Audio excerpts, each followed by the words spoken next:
Kung titingnan natin yung bansa natin, nandyan yung famous flagship ng Pilipinas, which is yung jeepney.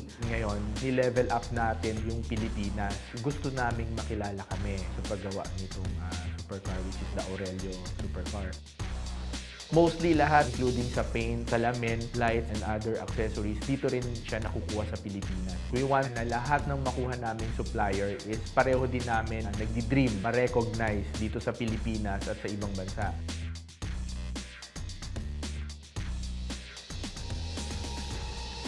Marami ng mga nakaka-appreciate nung ginagawa namin na pwede pala nating gawin at pwede pala nating subukan.